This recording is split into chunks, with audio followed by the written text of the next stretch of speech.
In the previous episode, Yamashiro personally intervened to eliminate the intruders who attempted to seize Momo. She also displayed intense interest in Yuki, after entrusting Kyoka with guarding these individuals until the recovery squad arrived. She promptly departed the scene. Following the resolution of this crisis, Kyoka escorted Konomi and Granny Nyoga back to the first unit dormitory. As Kyoka's junior, Konomi deeply admires her and aspires to become as powerful as Kyoka one day. After bidding farewell to the two, Yuki and Kyoka set off on their way home. Yuki remarked on how incredibly strong Yamashiro, the captain commander, truly is.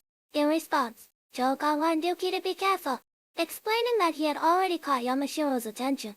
Slightly unnerved, Yuki quickly shifted the topic back to Kyoka, observing how Konomi, his fellow junior, looked up to Kyoka with such admiration. Yuki once again felt just how dependable and formidable Kyoka really was. His heartfelt praise left Kyoka visibly pleased. Upon returning to the dormitory, Yuki began his usual household chores. Noticing that Yuki seemed exhausted, Ning voluntarily offered to help him wash the dishes. Even so, as soon as Yuki returned to his room, he immediately fell fast asleep. Seizing the opportunity while Yuki was unconscious, Shisha prepared to sneak into his room to launch her affectionate assault.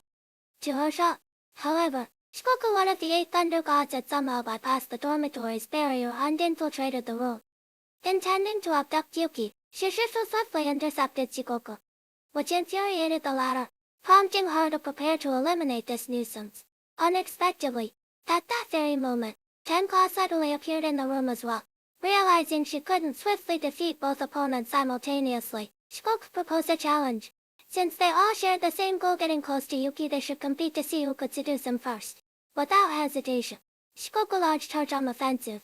Refusing to be outdone, Tenka immediately joined the contest. This struck Shishu as odd. Tenka would never stand idly by while someone else made moves on Yuki.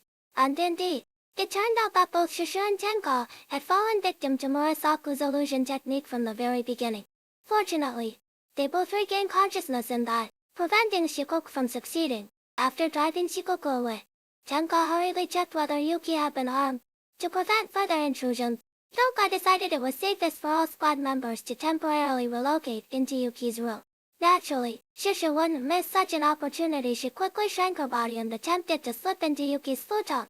However, she was abruptly kicked out by Yamari, who was sleepwalking at the time. Coincidentally, it was now Shishu's turn for night watch duty, so she'd have to postpone her romantic advances for another day. In the middle of the night, Yuki was awakened by some commotion. Opening his eye, he discovered that Ning had somehow crawled into his futon. He initially intended to wake her, but upon hearing her murmuring in her sleep about her missing parents, he couldn't bring himself to disturb her. The next morning, Ning apologized to Yuki for what happened the previous night. Yuki reassured her not to worry, and the two then began inspecting the area around the dormitory for any lingering threats. Although they detected no immediate danger, Yuki mentioned he had a persistent feeling that someone was watching them from above. At that exact moment, Yamashiro appeared before them. She expressed surprise at Kyoka's ability, Infinite J, revealing such an unexpected application. Curious, she wondered aloud what might happen if Yuki's abilities were combined with her own. Kyoka firmly declined, explaining she couldn't activate that ability repeatedly in quick succession. Though slightly disappointed, Yamashiro didn't press the matter and stated she had other duties to attend to before leaving. After Yamashiro's departure, Kyoka scolded Yuki severely. She had explicitly warned him not to look directly into Yamashiro's eyes. And now, predictably, he had drawn her attention. When Yuki asked what being targeted by Yamashiro actually entailed, Kyoka simply told him to recall how terrified Belle had been. That should be explanation enough. Now that Yamashiro knew Kyoka's power could be lent to others, Kyoka anticipated that this revelation would inevitably bring them significant trouble in the near future. True to her prediction, during the subsequent joint training session, Yakumo, captain of the 5th unit, also began showing interest in Yuki. Annoyed, Kyoka decided it was best to keep Yuki hidden away in the dormitory for the time being.